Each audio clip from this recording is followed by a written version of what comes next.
और उनके हृदय में आकर के सगुण साकार रूप में विराजमान हो गए। भक्ति और भगवान दोनों जब सगुण साकार रूप में विराजमान हो गए, उन लोगों के आनंद आह्लाद का क्या कहना। बलिहारी उधर वैकुंठ के पार्षदों ने देखा, कहां दौड़े गए प्रभु, किसी पर संकट पड़ा है, बचाने जा रहे हैं, बोले ना, बड़े आनंद विभोर होकर के गए, चिंतित होकर नहीं गए। बोले कहां गए, बोले कहीं आनंदमयी गोष्ठी हो रही है। कौन सी गोष्ठी, बोले भागवत की कथा हो रही।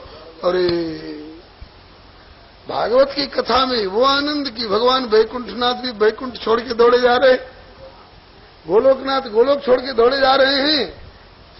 जब भगवान चले गए कथा में, सत्संग में, तभी तो कहते हैं ना हम बसामि वैकुंठे योगिना हृदय न च मद्भक्ता यत्र गायन्ति तत्र तिष्ठामि नारद।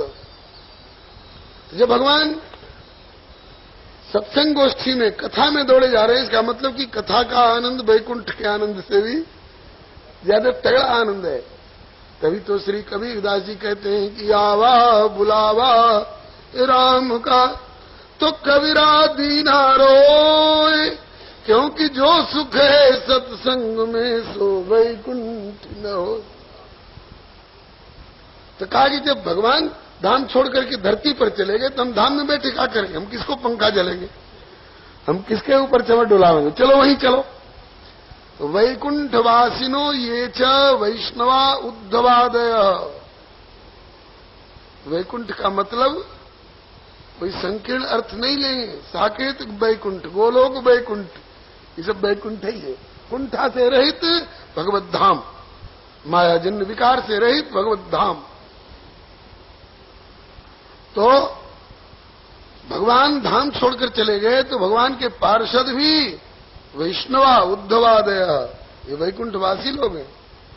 उद्धव जी हैं, प्रहलाद जी हैं, ये लोग भी दौड़ दौड़ के आए। और कैसे आए, बोले कि गूढ़ रूपेण संस्थिता, छिप करके, साधारण लोगों जैसा भेष बना बना करके। अगर चतुर्भुज रूप में आते ना तो सब लोग इन्हीं की ओर देखने लग जाते, ये कौन है, कहां से आए, कैसे आए। इसलिए कथा में ऐसे ढंग से मत जाओ कि कथा से ध्यान हटकर सब आप ही को देखने लग जाए। हाँ, ग्वालियर वाले बाबा 3 उदाहरण देते, कर वाले बाबा।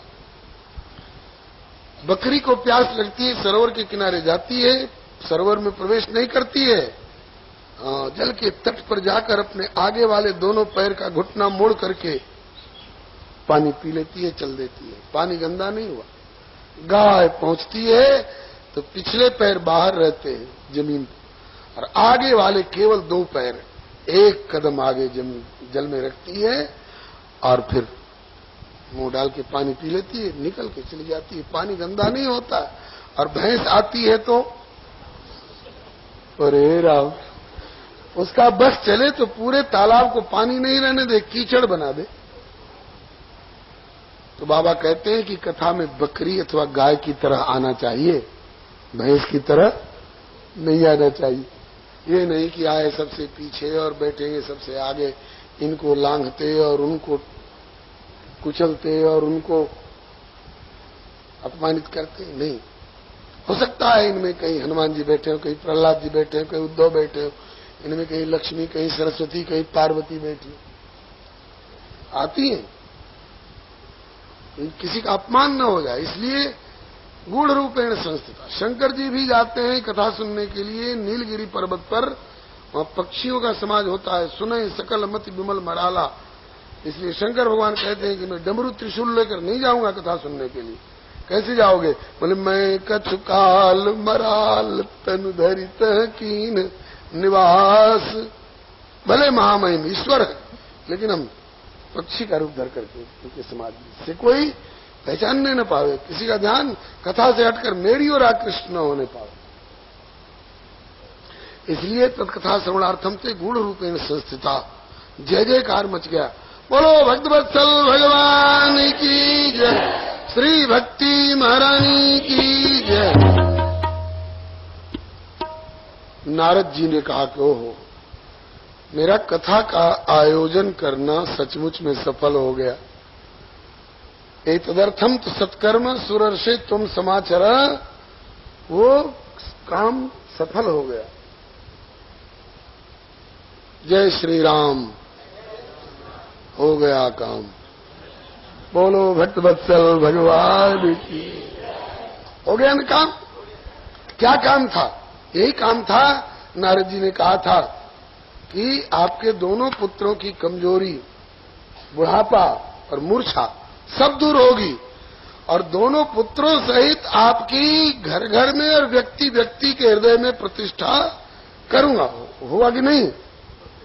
हो गया। आज तक होता चला आ रहा है। ये नारद जी का संकल्प पूरा हो रहा है। मानो कलयुगी इतिहासांतर्गत वह दिन आया था जब हरिजन की कौन कहे विमुखों ने हरि गुण गाया था। जब श्री रामानंद कबीर सूर तुलसी का आविर्भाव हुआ, श्रीहित हरिवंश चंद्रकृत हरिभक्ति का प्रकट प्रभाव हुआ। श्री रामानुज शंकराचार्य ने भक्ति हेतु तन धारा था। यहाँ तक कि श्री कृष्ण चंद्र ने गौर चंद्र बन भक्ति सुजस विस्तारत। श्री समर्थ गुरु रामदास रैदास दीवानी मीरा जी, नरसी नानक नाम देव ने भक्ति कीर्ति कर दी ताजी। इस प्रकार मुनि नारद की हो गई सत्य श्री मुखबानी। ये नारद बाबा का संकल्प है। रद्द कैसे हो जाएगा? आज उन समस्त सभा के श्रोताओं को भक्ति और भगवान की उपलब्धि देख करके और उनकी दशा देख करके नारद जी बहुत प्रसन्न हुए। मेरा कथा का आयोजन करना सफल हुआ। लेकिन तुरंत एक और प्रश्न कर बैठे, एक और तरफ ध्यान चला गया। कहने लग गए कि भगवान, आज तो मैंने अलौकिकोयम महिमा मुनीश्वरा सप्ताह जन्योद्य विलोकितो मया मूढ़ा सठाये पशु पक्षिणोत्र सर्वे निष्पाप्तमा भवंती। यहाँ के वैष्णव मानव लोग जो हैं वो तो कृत्यता का अनुभव कर ही रहे हैं महाराज। यहाँ के पशु पक्षी भी हमको तो कृतकृत्य जैसे लग रहे हैं। मानुष हो तो वही रस खान, बसों ब्रज गोकुल गांव की ग्वारन, जो पशु हो तो कहा बस मेरो चरो नित्यानंद की धेनु जारम। वाहन हो तो वही गिर को तो धर्यो कर छत पुरंदर धारन, और जो खग हो तो बसेरो करो नित कालिंदी कूल कदम्ब की डारन। उर ऊपर नित्य रहूं लटकाए अपनी बनमाल का फूल बना दे, लहरें टकराती रहे जिससे वह पुण्य कालिंदी का कूल बना दे। कर कंज से थामे रहो जिसको उस वृक्ष कदम्ब का मूल बना दे। पद पंकज तेरे छुएंगे कभी, ब्रजराज मुझे ब्रज धूल बना दे।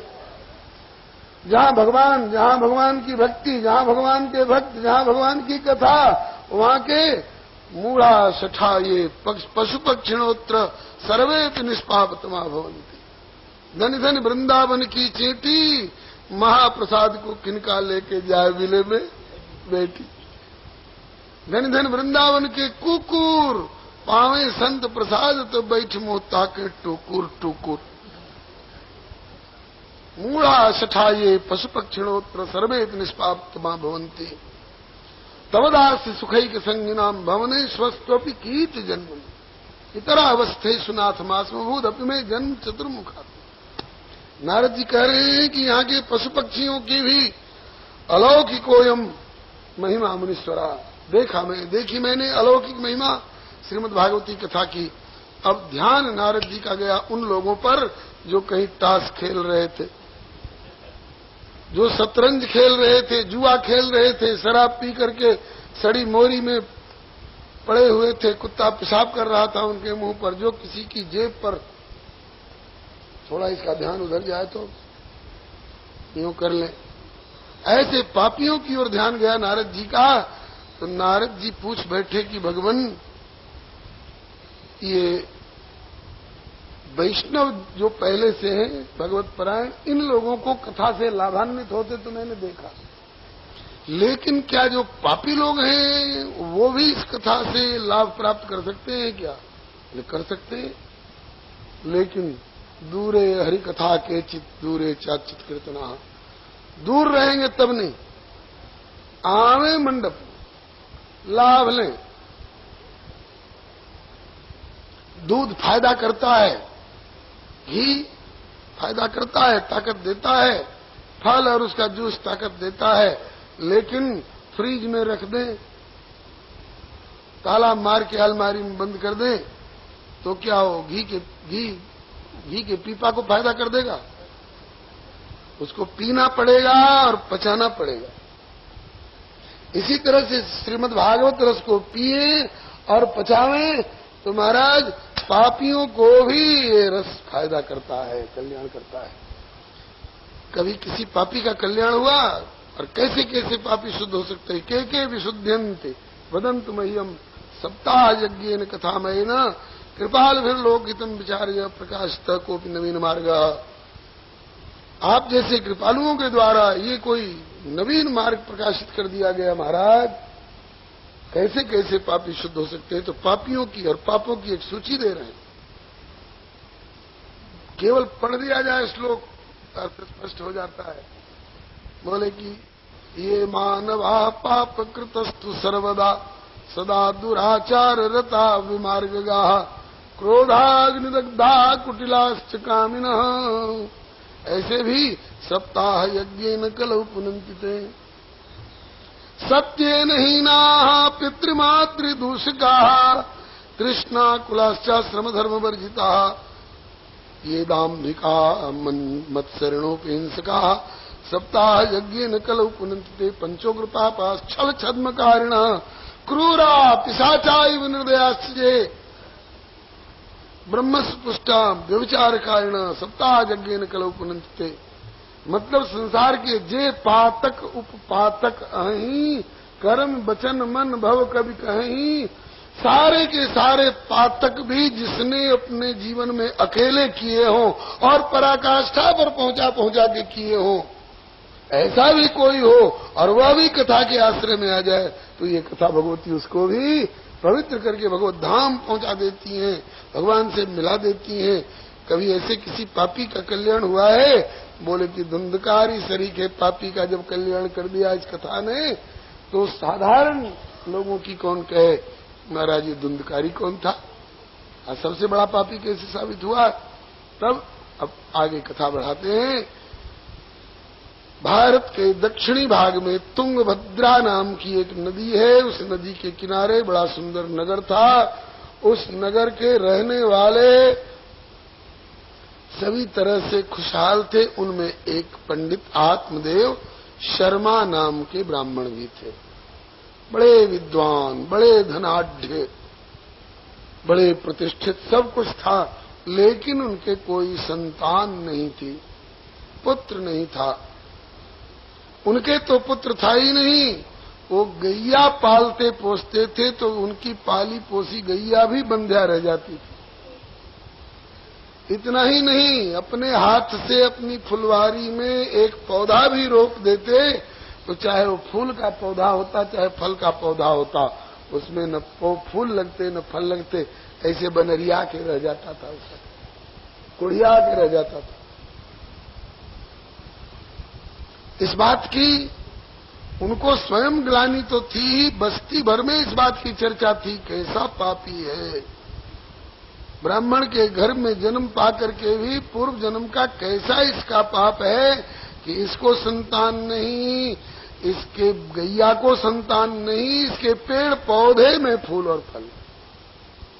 कोई कोई तो इतना तक कह देते थे कि ऐसे के हाथ का हम पानी भी पीना पसंद नहीं करते। इस बात से बड़ा दुख होता बेचारे को। यद्यपि जग दारुण दुख नाना, अनेक प्रकार के दुख हैं, लेकिन सबते कठिन जाति अपमान। अपनों के बीच में अपमानित और बहिष्कृत होकर के रहना ये बहुत कठिन दुख है।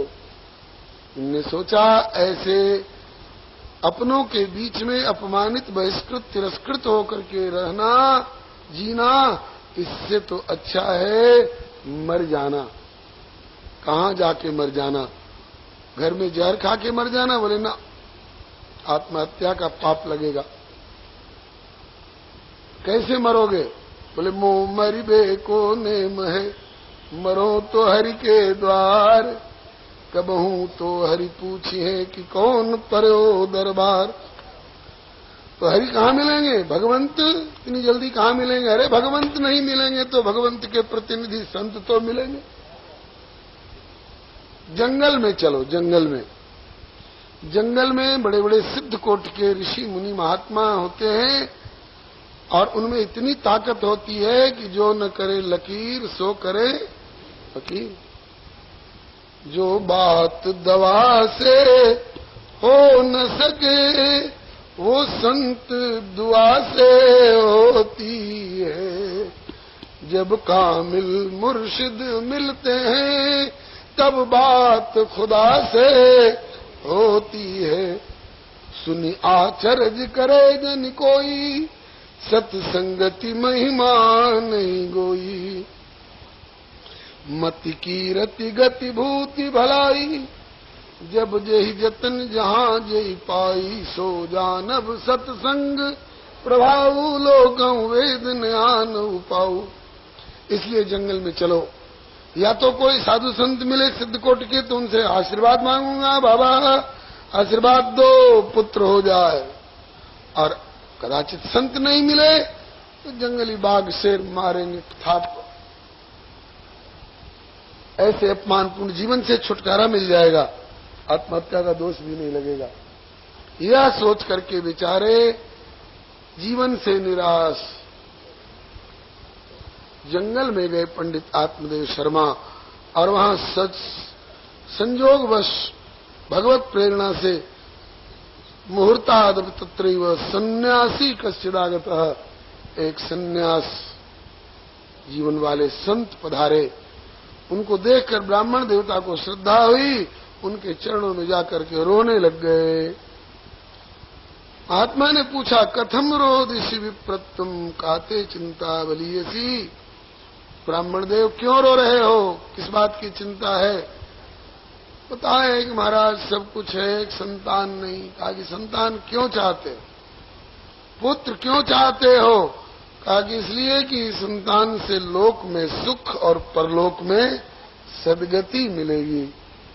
कहा कि पंडित हो, पढ़े लिखे हो, और ऐसी भ्रमात्मक बात करते हो। किसने तुमको बहका दिया कि संतान से सुख और संतान से सद्गति होती है? राजा सगर को 60,000 पुत्र थे, स्वयं अपने सुख और सद्गति का उन भागों को ठिकाना नहीं। कपिल देव जी जैसे संत का अपमान करके राख की ढेरी बन गए। शरीर तो राख की ढेरी बन गया, आत्माएं उनकी भटक रही थी। वो तो धन्य भगीरथ जैसा वंशज उत्पन्न हुआ, जो गंगा जी को ला करके उनका उद्धार कराया। नहीं तो पता नहीं कितने करोड़ों वर्षों तक, कि करोड़ों कल्पों तक वही पड़े रहते। तो 60,000 पुत्रों से क्या सुख और क्या सद्गति बेचारे सगर को प्राप्त हो सकती थी। धृतराष्ट्र जैसे नेत्रहीन पिता को दुर्योधन दुशासन सरीखे 100 पुत्र थे, लेकिन एक भी इस तरह के थे जो कि अपने पिता को लोक में सुख और परलोक में सद्गति दिला सकते नहीं।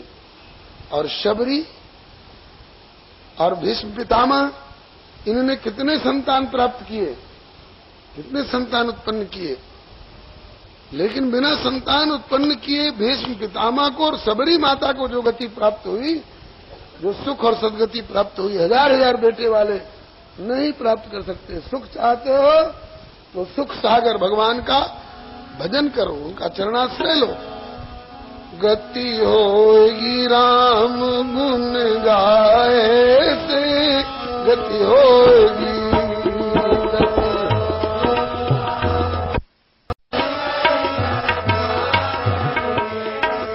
सरजू गंग नहाए से, सरजू गति होगी, गति होगी राम गुण गाए से, गति होगी, गति।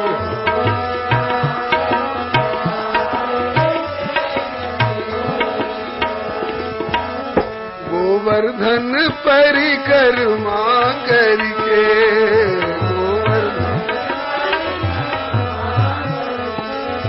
जमुना गंग नहाए से गति होगी, आज नहाए से गति होगी, गति होगी राम गुण गाय से गति होगी, गति।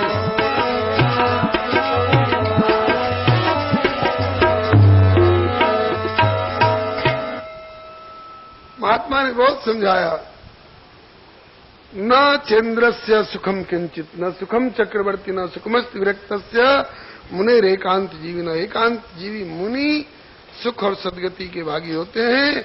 भगवान का भजन करो, चिंतन करो, सुख सागर के चरणों में सुख और सदगति है। माने ही नहीं ब्राह्मण, बोले कि विवेके न भवेत किम में, इस वैराग और उपदेश से मुझे क्या होगा, ज्ञान से। विवेके न भवेत किम में पुत्रम देहि बलादपि नोचेत में हम प्राणांस्तदग्रे शोक मूर्छित।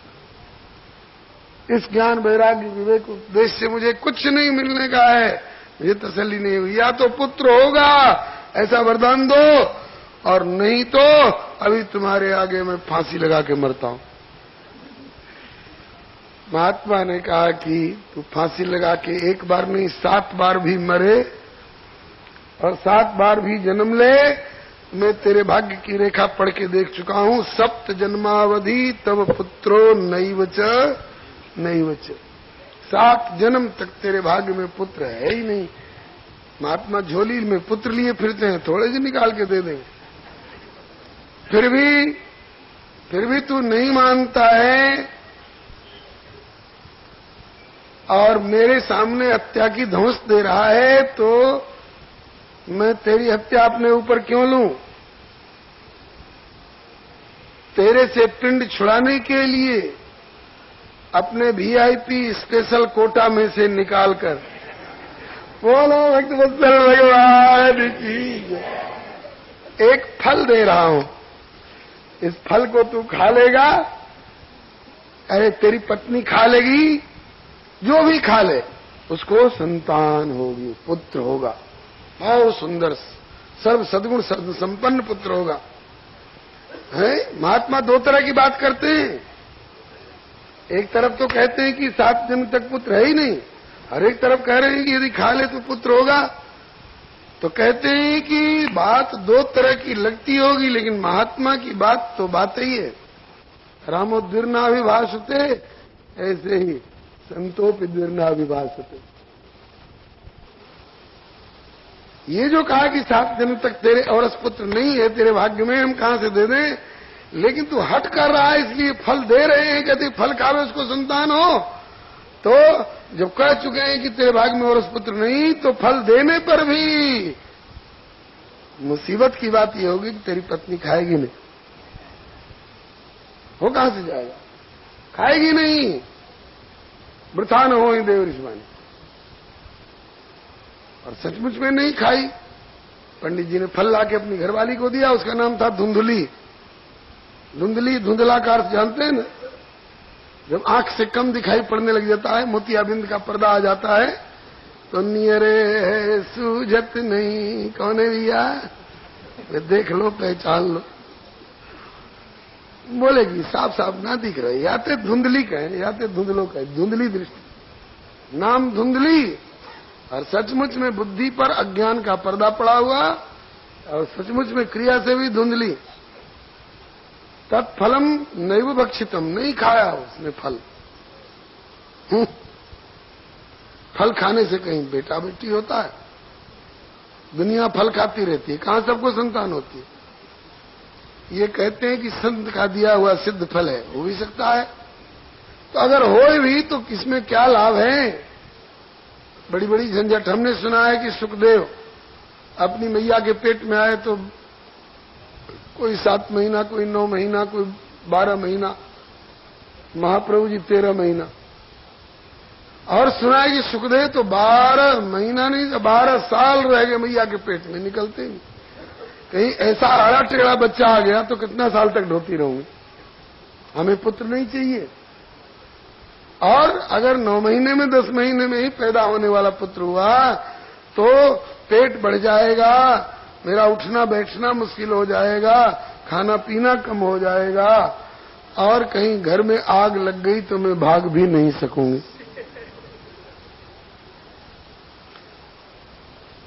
और सुखपूर्वक प्रसव की पीड़ा कैसे सही जाएगी? और सुखपूर्वक प्रसव भी हुआ तो लालने पालने दुखम, बहुत कष्ट है। इसलिए मेरी समझ से तो बंध्या वा विधवा नारी सुखनी चेती में मती ही, मेरी समझ से तो बांझ औरत या विधवा औरत ही सुखिया है। प्रमाण मत मान लेना माता। ये मत कहना कि भागवत में हम हाथ में लिखा है इसलिए हम तो इसी को प्रमाण माने। अगर ये मान ले इसी को प्रमाण, इसके कुतर्क को, तो कन्हैया जी कहां से खेलेंगे मैया देवकी और यशोदा की गोदी में। हाँ, आजकल लोग कहते हैं कि पहला बच्चा जल्दी नहीं, और दूसरा बच्चा अभी नहीं, और तीसरा बच्चा, अगर इसी पर वसुदेव जी ने संतोष कर लिया होता तो 8वें बच्चे कृष्ण कहां से आते? सती सावित्री और राधा जैसी, सीता जैसी कुल को पवित्र करने वाली बेटी कहां से आती? भैया बेटी हो चाहे बेटा हो, धर्मचारी हो, भक्तिमान हो, फिर तो बात बन गई, और नहीं तो कर वाले बाबा कहते राम भजत बिटिया भली और विमुख भलो नहीं पूत, शबरी तो बैकुंठ गई और धुंधकारी भयो भूत। धुंधकारी जैसे कुकर्मी भूत बनने वाले कुपूत से तो मीरा और शबरी सरी की बेटी अच्छी है। एक बार नारी ही त्रिदेव को बनाए शिशु पातिव्रत बल पालने में झुलाती। एक बार नारी ही जमराज पाछे लागे मृतक निज पति को भी जीवित कर लाती। एक बार नारी निज पति की प्रतिज्ञा है तो काशी के बाजार में सहर्ष बिक जाती है। और एक बार नारी प्रिय पुत्र को पठाए बन जग का कल्याण कर सौभाग्य निज मनाती। तो राम भजत बिटिया भली विमुख भलो नहीं पूत, शबरी तो बैकुंठ गई और धुंधकारी भयो भूत। अगर महात्मा की बात मान लिए होते तो इस बेचारे को दुख नहीं होता आत्मदेव को, लेकिन भाग्य में दुख लिखा था तो महात्मा की बात मानते कैसे? संत सभा झांकी नहीं कियो न हरि गुणगान, नारायण फिर कौन विधि चात तू कल्याण। आइए, फल नहीं खाई, सोचने लगी कि अच्छा अगर सुखपूर्वक भी संतान हो तो जब मैं सावर घर में रहूंगी तो मेरे घर का काम कौन करेगा? शायद मेरी ननद बुलाई जाएगी, और ननद आएगी, मैं सावर घर में लल्ला को लेके पड़ी रहूंगी, और कहीं मेरी ननद मेरा गड़ा हुआ धन खोद ले गई तो? गढ़ के नहीं कह रहा हूं, मंदायाम मई सर्वस्वम ननांदा संगरित्वदा, मैं तो कहीं की नहीं रहूंगी। इसलिए मुझे ये फल नहीं खाना है। इतने में आ गई उसकी बहन, एक तो करेला, और वो भी चढ़ गया नीम के पेड़ पर। अब कितना कड़वा होगा उसका कौन अंदाज लगा सकता है। उसकी बहन आ गई, वो उससे भी और चालबाज थी। ये धुंधली थी तो महाधुंधली थी। कहा कि जीजी कैसे उदास बैठी हो? कहा कहे तेरे जीजाजी फल लाए हैं, कहते हैं कि खा लो, इसके खाने से संतान होगी। बोली क्यों नहीं खा लेती है? कहा कि मेरे संप्रदाय का दूसरा मत है, बंध्या वा विधवा नारी सुखिनी चेती में मती। मेरे विचार से बांझ अथवा विधवा औरत ही सुखिया है, मुझे फल खाने से डर लगता है, मैं नहीं खाती। कहा मत खाओ। तो कहा कि तो फल पंडित जी पूछेंगे, कहा कह देना खा लिया। झूठ बोलना सिखाया पति से। और कहा कि तो फल को क्या करूं? कहा कि गैया को खिला दो, न उसको झूठ बोलना है, न उसको गाली गलौज करना है, इसको सबसे ज्यादा दुख था कि और दुख तो सह लूं, ये कहते हैं कि झूठ नहीं बोल सकती और किसी से झगड़ा नहीं कर सकती, तो ये दोनों दुख कैसे सहा जाएगा। माने ऐसे स्तर की थी वो, बिना झूठ बोले और बिना झगड़ा किए उसका अन्न हजम नहीं होता। तो कहा कि गैया को खिला दो, गैया को न झगड़ा करना है न झूठ बोलना है, जो कुछ होना होगा गैया को ही हो जाएगा। उसने उसकी बात मानी, गैया को खिला दी, पंडित जी को धोखा दिया, बोली कि खा लिया, और नाटक करने लग गई पेट पर कपड़ा उपड़ा लपेट करके कि बस अब 2 महीने की देर है, बस अब डिलीवरी का समय आ ही रहा है। अब उसको तो कुछ होने वाला था नहीं, जिसने बहकाया था वो गर्भवती थी।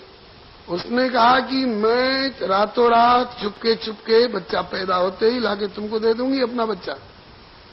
मेरे यहाँ तो इतने बच्चे हैं कि उनको खाने का ठिकाना नहीं है, और तेरे यहाँ इतनी संपत्ति है कि कोई खाने वाला नहीं, तू मेरे पति को धन दे देना और मैं अपना बच्चा लाकर तुमको दे दूंगी। ऐसे षड्यंत्र जाल फरेब रच करके पति को धोखा दिया। बालक का जन्म हुआ।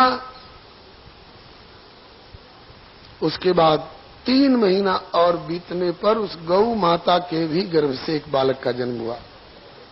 4 पैर का नहीं, 2 पैर का, बड़ा सुंदर, देवरूपी थी कौतुकम। चूंकि संत के दिए हुए फल से इस बालक का जन्म हुआ है, इसलिए देवरूपी थी कौतुकम। और कहावत है कि गाय पर पूत पिता पर घोड़ा, अधिक नहीं तो थोड़ा थोड़ा। तो गौ माता के पेट से उत्पन्न हुए थे, इसलिए इनका एक अंग कान लंबा हो गया गौ की तरह, इसलिए इनका नाम पड़ा गोकर्ण। गोकर्ण पंडितो ज्ञानी और धुंधकारी महाखलः। धुंधकारी महाखल निकला, जाल फरेब से पैदा हुआ था। और गोकर्ण जी बड़े भारी पंडित, बड़े भारी ज्ञानमान, भक्त हृदय। और धुंधकारी स्नान शौच क्रिया ही न, जाड़े भर तो स्नान करना दूर, शौच क्रिया ही न। टट्टी जाता था तो जल से धोता नहीं था, हाथ ठिठुर जाएंगे।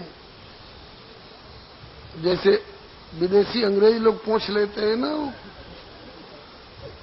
कागज वागज से, भारतीय तथा कथित एरिस्टोक्रेट फैमिलीज में भी ये प्रथा घुस आई है। हाँ, भगवान बचावे ऐसे एरिस्टोक्रेटों से। अरे भाई, विदेशों में ठंड बहुत, साइबेरिया में ठंड पड़ती है तो वहां के लोग भले हाथ नहीं धोते हो, जल शौच नहीं लेते हो। तुम्हारे यहां तो ऐसी बात नहीं है, तुम तो विश्वत रेखा के आसपास में हो। लेकिन बहुत बड़े आदमी कहलाने के लिए उनकी नकल करते हैं। ऐसे लोगों के शरीर से बदबू निकलती रहती है, साफ से धुलेगा पूछेगा नहीं तो बदबू तो निकलेगी। और जिसके पास में जाके बैठता था ये धुंधकारी, स्नान शौच क्रिया ही ना, तो वो धुंधकारी जाए यहां से, अब उनके ऊपर चिढ़ करके, अच्छा तुम हमसे नाक सिकोड़ रहे हो।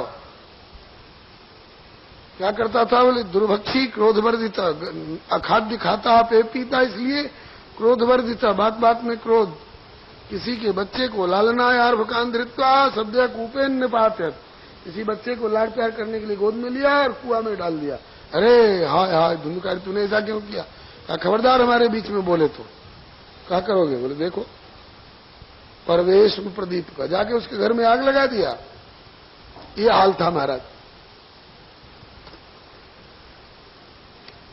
अब पंडित जी को मारने पीटने लगा। बताओ धन गाड़ के कहां रखा है रे बेटा, लोटा थाली तक तुमने नहीं छोड़ी, वेश्याओं को दे आया, अब कहां से बताऊं कि क्या है?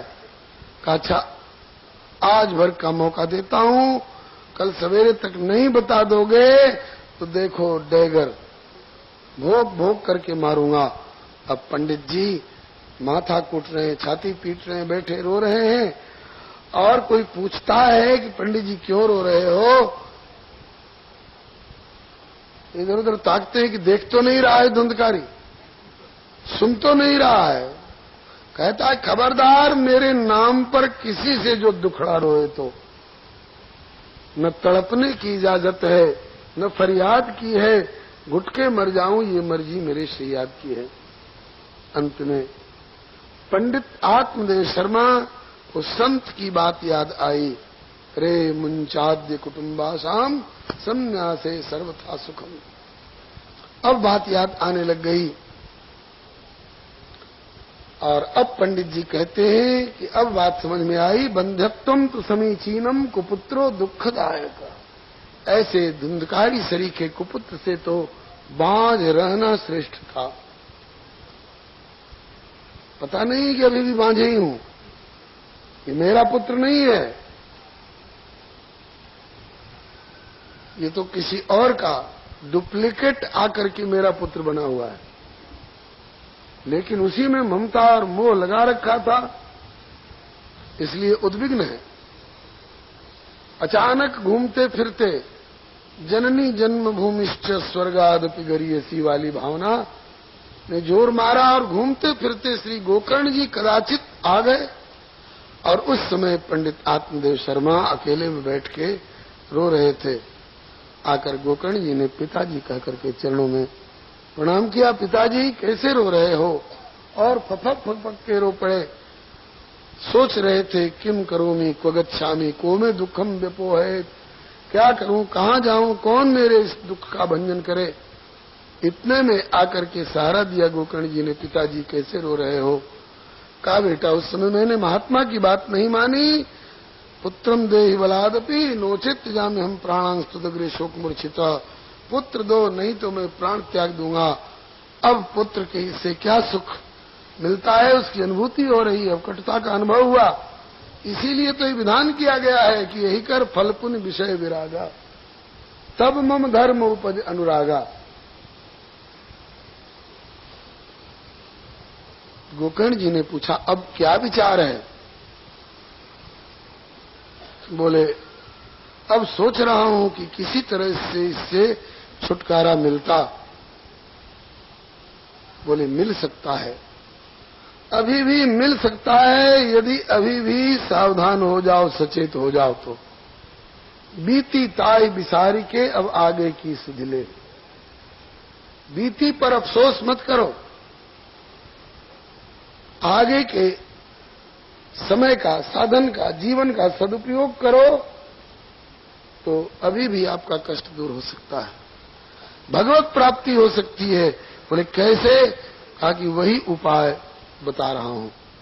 2 श्लोक में, मात्र 2 श्लोक में श्री गोकर्ण जी ने पिताजी से आगे का रास्ता बताया। स्थिमांस रुधिरे अभिमतिम त्यजत्वम जाया सुतादिषु सदा ममतां विमुंच। पश्यानिशं जगदिदं क्षणभंगनिष्ठं वैराग्य राग रसिको भव भक्तिनिष्ठ। धर्मं भजस्व सततं त्यज लोक धर्मान् सेवस्व साधु पुरुषान् जहि काम तृष्णाम्। अन्यस्य दोष गुण चिंतन मासु मुक्त्वा सेवा कथा रस महो नितरम पिबत्वम। 2 ही श्लोक में पूरी श्रीमद् भागवत का सार भर दिया है। श्री सूत जी का दावा है कि कर्णेन गोकर्ण कथाक्षरो जयी पीतश्चते गर्भगता न भूय। जैसे माता श्री मदालसा की बड़ी ये प्रतिज्ञा सुनो कि आवे जो उदर माज फेर गर्भ आसना। मैं मानवी हूं, मेरे उदर में जो जीव एक बार आ चुका उसे किसी सुअरी कुतिया के गर्भ में जाने की कौन कहे। दोबारा किसी मानवी के गर्भ में भी जाने की आवश्यकता नहीं रहेगी। अपने पुत्र को ऐसा सुयोग्य बनाऊंगी। इसी तरह से श्री सूत जी का दावा है कि कर्णेन गोकर्ण कथाक्षरो जयी पीतश्चते गर्भगतान भूय। अपने कान से जिसने गोकर्ण जी की कथा का एक भी अक्षर, श्रुतश्च नहीं कह रहे हैं, पीतश्च पी लिया, ये पीने वाली वस्तु है। पी लिया ते गर्भगत अनुभूय, दोबारा फिर वे किसी गर्भ में नहीं जाएंगे। मतलब इसी शरीर से इसी जन्म में भगवान की धाम जाकर भगवान की गोद में बैठेंगे जी। ऐसी यह महत्वपूर्ण कथा है। पूज्य चरण गुरुदेव श्री भक्तमाली जी महाराज एक दृष्टांत सुनाया करते थे। नमक के पहाड़ पर रहने वाली एक चेटी, नमक के पहाड़ पर रहने वाली एक चेटी जो नमक के पहाड़ पर रहती थी, नमक ही खाया करती थी। नमक तो माटी की हंडिया को गला देता है बरसात में। वो चेटी गली गलाई सी, लठी दुबरी सी, दुखी रहती थी। एक मिस्री के पहाड़ पर रहने वाली चेटी मिली, खूब अच्छी हट्टी कट्टी प्रसन्न। आपस में कुशल प्रश्न हुआ, बहन तुम इतनी दुबली क्यों हो, कहाँ रहती हो, क्या खाती पीती हो? कहा नमक के पहाड़ पर रहती हूँ, नमक खाती हूँ। तो इतनी मोटी तगड़ी कैसे है? कहा मैं मिस्री के पहाड़ पर रहती हूँ, मिस्री खाती हूँ। मिस्री कैसी होती है? कहा कि मेरे साथ चल तो दिखाऊं। ले गई मिस्री के पहाड़ पर, और मिस्री की एक छोटी सी डली, जितना बड़ा उसका मुंह था उसके अनुपात में एक छोटी सी डली दी। बोले ले और देख इसको चख करके कैसी लगती है। तो उसने लिया, और फिर उसके बाद जब इसने पूछा, बोले कैसी लगी? बोले मुझे तो पहले ही जैसी खारी खारी सी लग रही है। आश्चर्य हुआ कि अरे मिस्री इसको खारी क्यों लग रही है? मिस्री तो खारी होगी, लगेगी नहीं। कहा कि मुंह खोल। तो मुंह खोल करके जब देखा तो जितनी बड़ी डली उसने मिस्री की ले रखी ली है अभी, उससे बड़ी डली पहले से नमक की अपने मुंह में धर रखी है। कहा कि बावरी, इसीलिए तो ये इसका मीठापन अनुभव नहीं हो रहा है। पहले तू नमक वाली डली मुंह से फेंक, और फिर इसके बाद मिस्री वाली कुल्ला कर, मुंह साफ कर ले, और फिर इसके बाद मिस्री वाली डली ले, तब तुमको मिस्री का स्वाद पता चलेगा। नमक की डली फेंकवाई और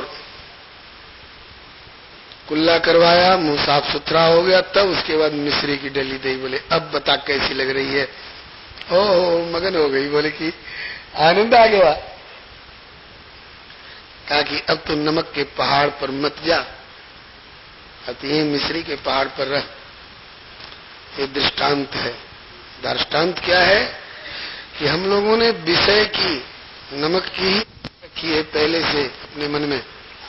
श्री निम्बार्क संप्रदाय के आचार्य श्री परशुराम देव जी कहते हैं कि परसा कीड़ा नीम को और चाख्यो चाहे खाण, तन राखे वैराग में और मन में राखे राण। तन को वैराग्य में रखेगा और मन में राण को रखेगा तो क्या वह खाण का सुख प्राप्त कर सकेगा? पहले इसको त्यागो।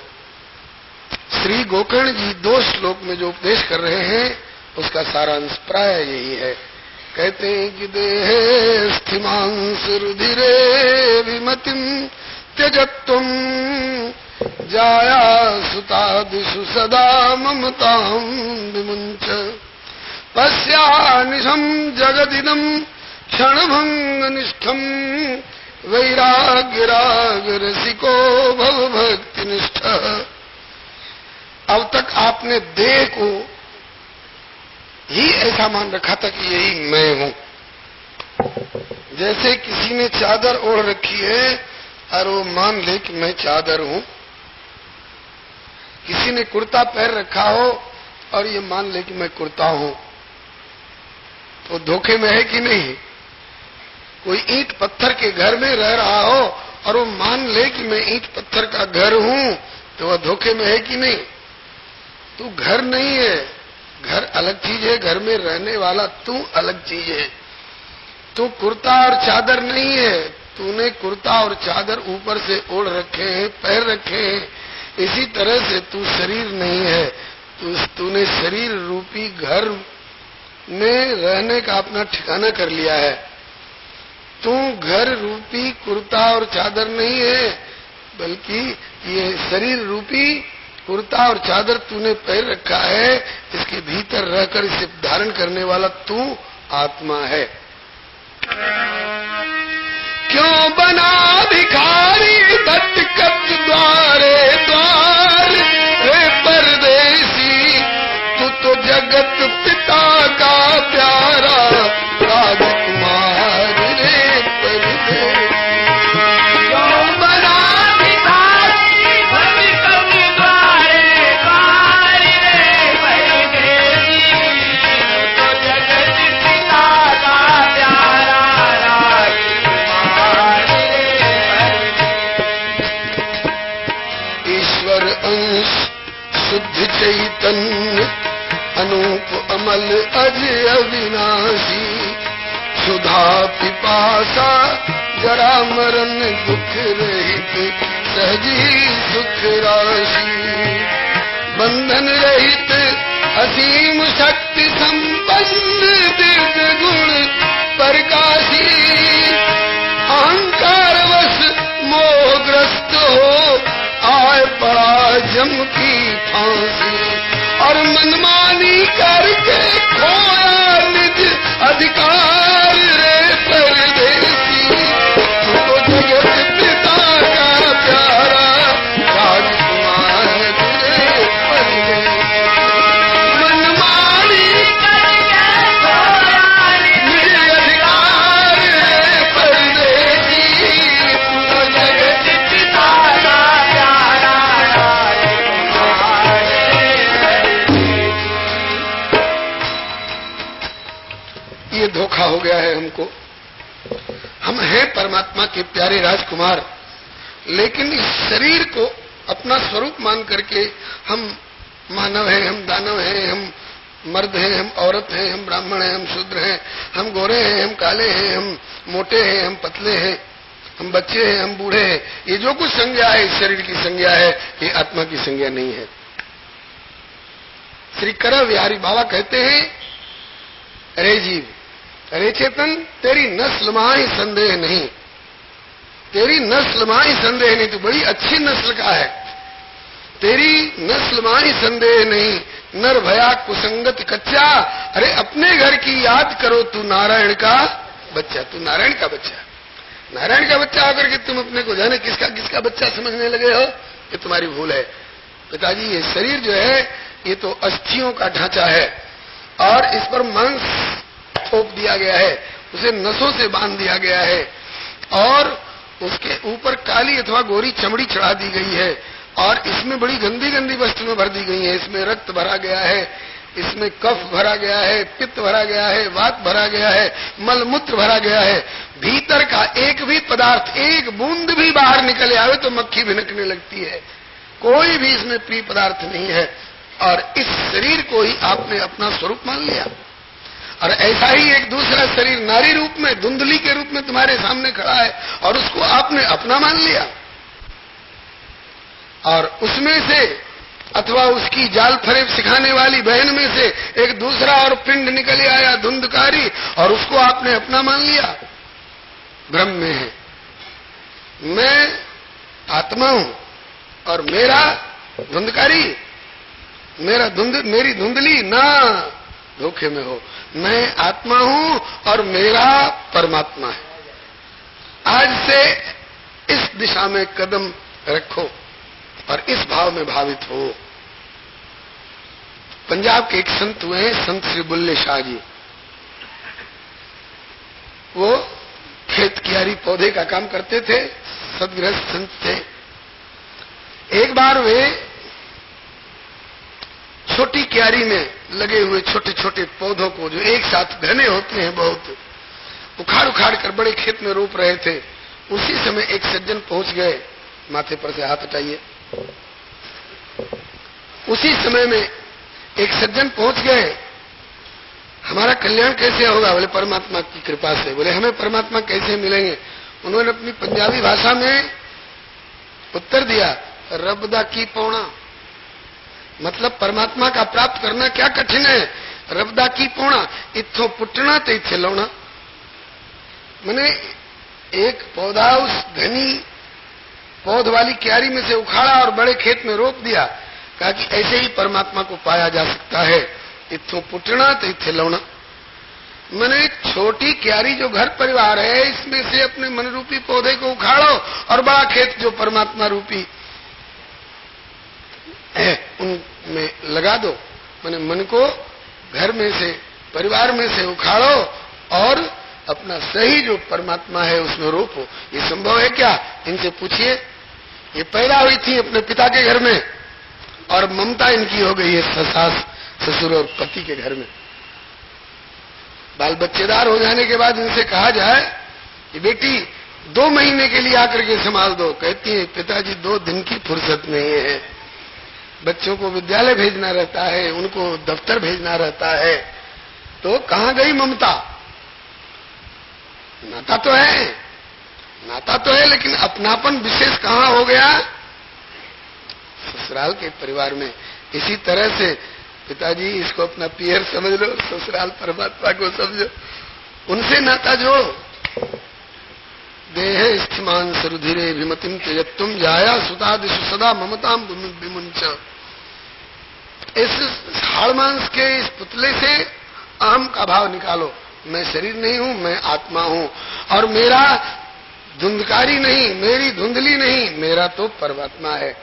संत सगे या गुरु सगे और अंत समय पर राम, परशुराम या जीव को यही 3 ठोर विश्राम।